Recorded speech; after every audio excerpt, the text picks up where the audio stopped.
Hello दोस्तों, उम्मीद करते हैं आप लोग अच्छे हैं।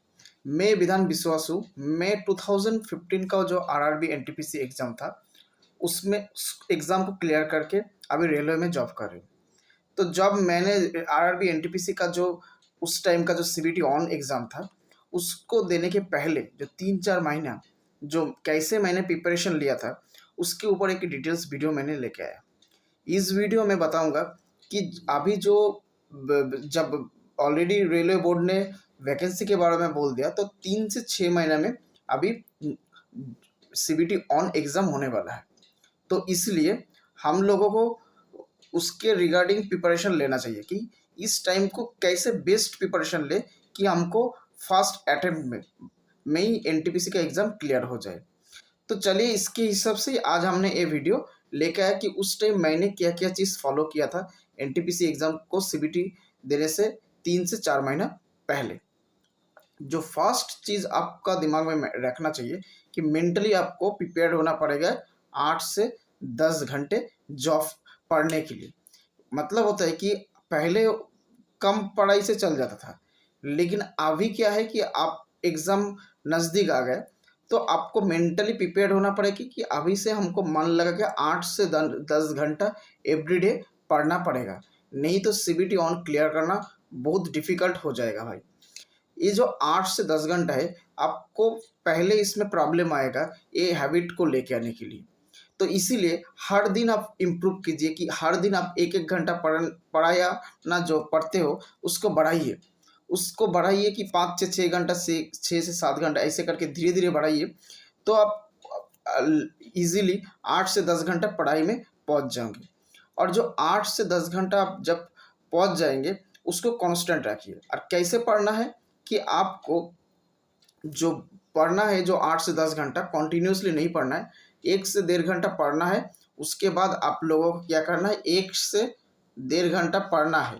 उसके बाद आप लोगों को थोड़ा 5 से 10 मिनट रेस्ट लेना है, जो मैंने लिया था। माइंड को फ्रेश कर लेता था, फिर से मैंने प्रिपरेशन लेता था।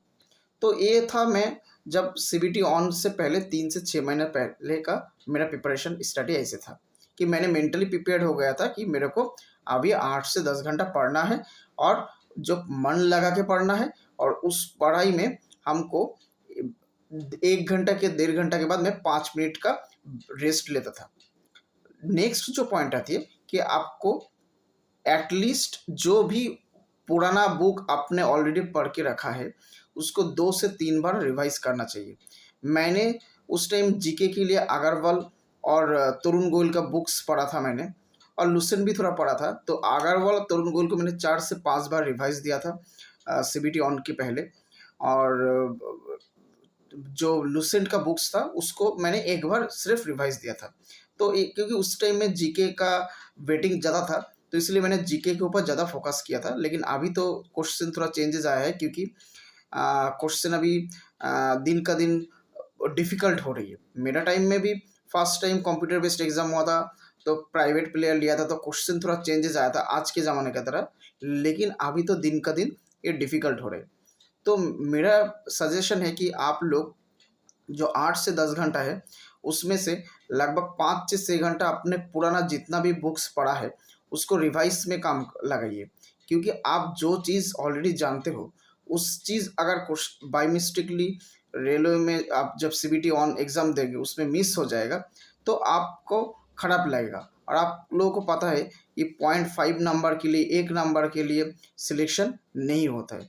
और जो बाकी टाइम है, उस टाइम में दूसरा पढ़ाई करना चाहिए, वो भी मैं बताऊंगा।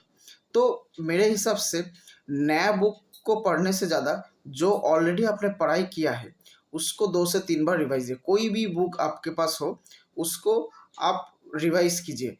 ऐसे नहीं कि ये कुछ नहीं पढ़ा है नया बुक लिया है, ऐसे नहीं है। जो भी बुक आपने पढ़ा है उसको 2 से 3 बार एटलीस्ट रिवाइज दीजिए। उसके बाद आपको अगर टाइम मिले तो नया कुछ आप उसके साथ ऐड कर सकते हो। नेक्स्ट जो पॉइंट आता है कि एटलीस्ट आप 1 साल का करंट अफेयर्स पढ़िए, और उसका डिस्क्रिप्शन भी पढ़िए। डिस्क्रिप्शन मतलब इन डिटेल्स में पढ़िए, क्योंकि एनटीपीसी कभी कभी बहुत पुराना ईयर का भी क्वेश्चन दे देता है, करंट अफेयर्स 4 साल 5 साल का।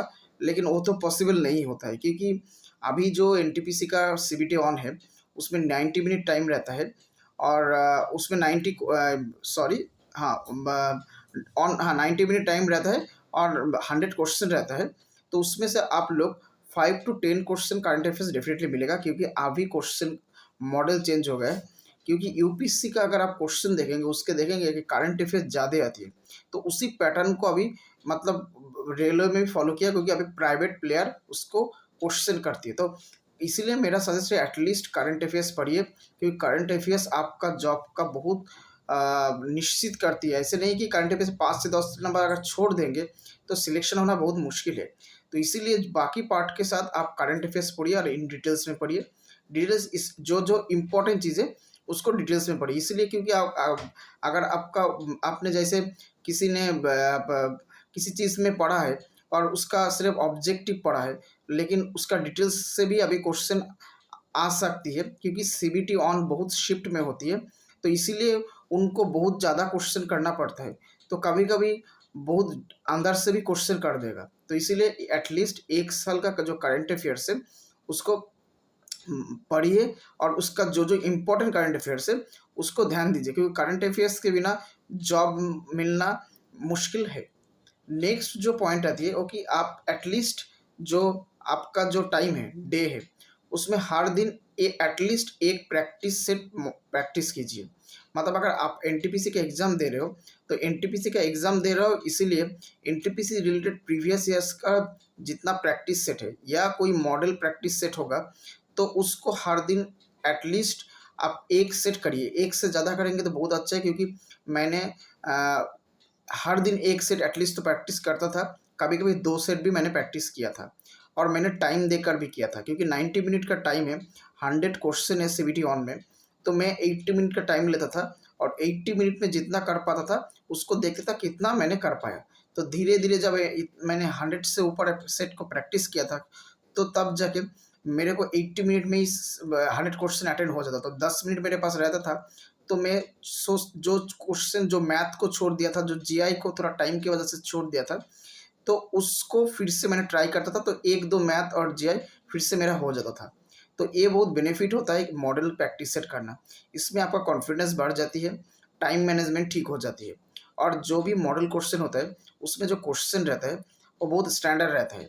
जो कोई भी आप मॉडल सेट लीजिए, उसका क्वेश्चन बहुत मॉडर्न रहता है। तो इसीलिए मैं सजेस्ट करूँगा कि एटलीस्ट आप एवरीडे एक सेट प्रैक्टिस कीजिए, तो वो आपको इन एग्ज़ाम जब देंगे तब आपको बहुत हेल्प हो जाएगा। क्योंकि ज़्यादातर टाइम क्या होता है कि बहुत स्टूडेंट को मैंने देखा है कि जो लोग एग्ज़ाम का क्वेश्चन तो जानती है, लेकिन कौन सा एग्ज़ाम जो क्वेश्चन है, कौन सा एग्ज़ाम को छोड़ देना चाहिए, अभी ज़्यादा टाइम नहीं लेना चाहिए, या कौन सा क्वेश्चन को ज़्यादा टाइम देकर उसको सॉल्व करना चाहिए, ये डिसाइड नहीं कर पाती है। और इसलिए वो लोग टाइम ख़त्म हो जाती है लेकिन क्वेश्चन सॉल्व नहीं कर पाती है। तो ये बहुत ख़राब चीज़ है। तो ये चीज़ जो मैनेजमेंट है ये तभी आएगा जब आप कंटिन्यूअसली प्रैक्टिस से प्रैक्टिस करेंगे। तो नेक्स्ट जो पॉइंट आता है कि आपको साइंस रिलेटेड जीके ज़्यादा पढ़ना चाहिए, क्योंकि मेरे टाइम से भी कंप्यूटर बेस्ड एग्ज़ाम स्टार्ट हो गया था, और बहुत शिफ्टिंग में होता था। और अभी जानते हो आप लोग कि प्राइवेट प्लेयर ही इसका क्वेश्चन बनाता है। तो इसलिए अगर आप लोग जीके अभी, क्योंकि इसमें 100 क्वेश्चन में से 60% तो आपका आ जाएगा मैथ प्लस जीआई, लेकिन 40% आपका करंट अफेयर्स और जीके से आएगा। और अभी जो जीके क्वेश्चन आ रहा है उसमें ज़्यादातर साइंस बैकग्राउंड से आ रहा है, क्योंकि प्राइवेट प्लेयर अभी क्वेश्चन कर रहे हैं, तो उनका थिंकिंग के हिसाब से वो लोग क्वेश्चन बनाता है। पहले बहुत ज़माना होता था कि हिस्ट्री जियोग्राफी से ज़्यादा क्वेश्चन आते थे, अभी भी आती है लेकिन उसका परसेंटेज पहले से बहुत घट गए हैं। तो इसीलिए जो साइंस का जीके है उसमें ज़्यादा ध्यान दीजिए, और जो जियोग्राफी है, हिस्ट्री है, उसमें जो मेन मेन पार्ट्स है उसको थोड़ा पढ़िए, तो आपको जीके में अच्छा नंबर आ जाएगा। तो उसके बाद जो पॉइंट है, जो मैथ के बारे में हम लोग देखेंगे, तो मैंने देखा है कि बहुत ज़्यादा पहले ज़माने में होता था कि एनटीपीसी में ज़्यादा एरिथमेटिक ज़्यादा आते थे, लेकिन मेरा सजेशन यही है कि एरिथमेटिक के साथ आप लोग थोड़ा एडवांस मैथ को भी प्रैक्टिस कीजिए। क्यों मैं बोल रहा हूँ एडवांस मैथ? क्योंकि अगर तो एडवांस मैथ में आती है आपका ट्रिकोनोमेट्री, जियोमेट्री, जो सीजीएल का टायर 1 का एग्ज़ाम होती है, उस या प्रिलिमिनरी एग्ज़ाम होता है, उसमें जो जिस लेवल का एडवांस मैथ रहता है, वो इनफ होता है एनटीपीसी एग्ज़ाम के लिए। एनटीपीसी में सीजीएल का मेन की तरह उतना डिफ़िकल्ट मैथ नहीं आती है, इसमें अरिथमेटिक ज़्यादा रहती है, लेकिन अभी धीरे-धीरे एडवांस मैथ आ रहे हैं। तो इसीलिए मैं बोलूँगा कि मैथ के लिए आप लोग सीजीएल का टायर 1 का जो बेसिक लेवल का जो एडवांस मैथ है, वैसे मैथ प्रैक्टिस कीजिए, तो आपको अच्छा रहेगा, क्योंकि अब 1 मार्क भी अब कम रह जाएँगे, तो आपको सिलेक्शन नहीं मिलेगा। तो हड्डा-हड्डी कॉम्पिटिशन अभी है। तो इस चीज़ को ध्यान दीजिए कि मैथ में सिर्फ अरिथमेटिक नहीं करना है, उसके साथ थोड़ा बेसिक एडवांस जो मैथ होता है, उसको भी ध्यान दीजिए, क्योंकि मैंने किया था जो किरण का उस टाइम का एलिमेंट्री मैथ आता था, उसको मैंने 2 बार प्रैक्टिस किया था, और 2 क्वेश्चन उस टाइम एनटीपीसी में एडवांस मैथ से 2 से 3 क्वेश्चन आया था, जो मैंने उसको सॉल्व भी किया था, इसीलिए मेरा रैंक भी बहुत अच्छा आया था एनटीपीसी एग्ज़ाम में। नेक्स्ट जो मेरा लगता है जो पॉइंट है कि आपको ऑनलाइन मॉक टेस्ट कंप्यूटर में जो होती है, उसको देना चाहिए। क्यों देना चाहिए? क्योंकि एक कंप्यूटर बेस्ड ही आपको एग्ज़ाम होगा, तो अगर आप कंप्यूटर में ही नर्वस रहेंगे जाके, तो आपको मुश्किल हो जाएगा। तो इसीलिए कंप्यूटर में अगर ऑनलाइन टेस्ट देंगे, कैसे सबमिट करना है, कैसे टाइम मैनेजमेंट करना है, वो जो एक नर्वसनेस चीज़ होता है, जब आप कंप्यूटर में भी मॉक टेस्ट देना स्टार्ट करेंगे, कंप्यूटर नहीं रहेगा तो मोबाइल में भी एटलीस्ट कभी-कभी प्रैक्टिस कीजिए, तो इसमें आपको बहुत हेल्प होगा। तो ये चीज़ भी आप लोग ध्यान दीजिए। नेक्स्ट जो पॉइंट आता है, जो मैंने उस टाइम किया था, कि लाइट जो फूड है, रात रात में आप लाइट खाना चाहिए। क्यों खाना चाहिए? क्योंकि रात में अगर ज़्यादा खाना खाएँगे, आपको तबीयत में कभी भी प्रॉब्लम आ सकती है। तो 1 दिन भी अगर 3 महीना में आपको रेस्ट ले लेंगे, तो 8 से 10 घंटा पढ़ाई कम हो जाएगा। तो ऐसे प्रिपरेशन करना चाहिए। तो इसीलिए रात का जो खाना है, आप लोग हेल्दी फूड खाइए, और ज़्यादा मत खाइए कि बहुत ज़्यादा नींद आ जाएगी, तो रात जग के भी आप पढ़ाई नहीं कर पाओगे। तो इसीलिए मैं उस टाइम तो ज़्यादातर लाइट फूड ही लेता था, इसलिए मैं बहुत रात तक पढ़ने का ऑप्शन भी मिलता था। और 8 से जो 10 घंटे है, इस 8 से 10 घंटे में एटलीस्ट आप लोग 4 से 5 घंटा ट्राई कीजिए, जो पुराना चीज़ आपने पढ़ाई किया है, उस चीज़ को फिर से रिवाइज़ देने के लिए। और उसके बाद एटलीस्ट एक मॉक टेस्ट प्रैक्टिस कीजिए, और मॉक टेस्ट जो आपने किया है मॉडल सेट, उसको देखिए आप कितना आपको नंबर आती है। पहले-पहले में तो आपको टाइम में सॉल्व नहीं कर पाएँगे, नंबर कम आएगा। धीरे-धीरे वो जब 100 सेट आप प्रैक्टिस कर लेंगे, और उसके बाद जितना क्वेश्चन आपसे नहीं होगा, तो उसको फिर से आप देखेंगे, तो धीरे-धीरे आपका कॉन्फिडेंस आएगा। तो ये चीज़ को ध्यान रखिए, अगर 10 घंटे से ज़्यादा पढ़ाई कर सकते हैं तो अच्छी है। और रात में एक चीज़ है कि अच्छा खाने के साथ-साथ आपको रात में 6 से 8 घंटा नींद भी लेना ज़रूरी है। ये सब छोटा-छोटा चीज़ है, लेकिन ये बहुत इम्पैक्ट देता है हमारा लाइफ में, पढ़ाई में। क्योंकि आप एक दिन में ज़्यादा पढ़ लिया, दूसरे दिन कम पढ़ाई कर लिया, तो ठीक नहीं। कंटिन्यूटी रखना चाहिए अभी इस टाइम में, क्योंकि इस जो 3 से 6 महीने में, इसी टाइम में जो लोग बेस्ट प्रिपरेशन लेगा, वही लोग ही सिलेक्शन होगा, नहीं तो वो लोग को सिलेक्शन नहीं होगा। और एक सजेशन दूँगा कि एटलीस्ट आप लोग 10 मिनट मेडिटेशन कीजिए, अगर पॉसिबल होगा तो। क्योंकि मेडिटेशन से आपका दिमाग खुल जाती है, दिमाग का मेंटल प्रेशर कम हो जाती है। और एक चीज़, जब आपने 1 से डेढ़ घंटा पढ़ने के बाद में मैंने जो 5 से 10 मिनट ब्रेक लेता था मैं, उस टाइम में जो जो चीज़ 1 से डेढ़ घंटा में पढ़ा है, उसको मैं रिवाइज़ करता था कि क्या-क्या चीज़ पढ़ा है। तो उसमें क्या होता है, जब रिविज़न भी दिमाग में चलता है, तो लॉन्ग टाइम हमारे दिमाग में रह जाती है। तो ऐसे मैंने प्रिपरेशन लिया था। और बाद में जो और एक चीज़ जो पार्ट है, इसमें जो मैंने जीके के बारे में बोला, मैथ के बारे में पढ़ा, और बाकी जो एक पार्ट है वो है आपका जीआई, जो जनरल इंटेलिजेंट है।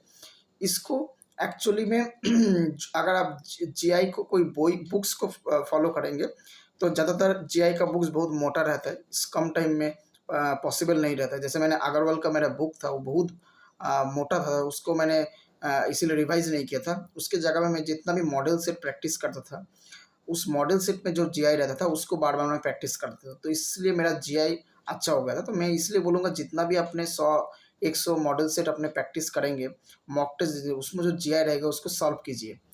और अगर आपको उस जो जीआई को सॉल्यूशन नहीं मिल रही, जैसे उसका आंसर नहीं मिलेगा, तब उस रिलेटेड जीआई आपका जो बुक्स है उसमें ढूँढिए, तो आपको डेफ़िनेटली मिल जाएगा। तो इसलिए जीआई को एक्स्ट्रा आपको उसके लिए टाइम भी देना नहीं पड़ेगा, लेकिन आपको हर एक जे आपको आ जाएगा। तो ऐसे मैंने भी जीआई को मैनेज किया था और मेरा मैथ और जे में ऑलमोस्ट फुल मार्क आ गया था। तो जितना भी मैंने पॉइंट बोला था, मैं जब एनटीपीसी एग्ज़ाम दिया था, इसमें से 100% मेरे को भी फॉलो करना पॉसिबल नहीं हुआ था, लेकिन मैंने 80 to 90% इसको फॉलो किया था और मेरा जीवन में इसका इम्पैक्ट पड़ा है और मैं एनटीपीसी का बहुत अच्छा पोस्ट में सिलेक्शन हो गया था मेरा। तो ये चीज़ आप लोग भी ध्यान दीजिए कि अगर आपको सीबीटी 1 में क्लियर करना है और सीबीटी 2 में अच्छा रिजल्ट करना है, क्योंकि क्लियर कर लोगे उसके बाद मनपसंद पोस्ट नहीं मिलेगा तो पूरा लाइफ आपको खराब लगेगा कि कैसा पोस्ट मिल गया। तो इससे अच्छा है कि आप लोग सीबीटी 2 में इतना स्कोर करिए कि आपका मनपसंद कोई भी जो पोस्ट है आपको इजीली मिल जाए, तो आपके लिए अच्छा होगा। तो ये है था टोटल मेरा जो लास्ट जो मेरा प्रिपरेशन एनटीपीसी था। जब मैंने 15 का जो एनटीपीसी नोटिफिकेशन आया था उसमें मैंने इस चीज़ को फॉलो किया था। इसका 80 to 90%, 100% तो नहीं था। तो मैं भी आप लोगों को सजेस्ट करूँगा कि आप लोग भी इसको जितना पॉसिबल है फॉलो कीजिए। एटलीस्ट 10 दिन करके देखिए, आपको डेफिनेटली इम्पैक्ट पड़ेगा। नहीं पड़ेगा तो डेफिनेटली मेरे को कमेंट करके बताइएगा, और अगर इम्पैक्ट पड़ता है तो भी मेरे को कमेंट करके बताइएगा। तो ये था टोटल डिटेल्स। तो इसके रिगार्डिंग आपको और भी कुछ जानना है तो मेरे को डेफिनेटली कमेंट करके बताइए। और आपको ये वीडियो अगर अच्छा लगे तो लाइक, शेयर और सब्सक्राइब कीजिए। Thank you.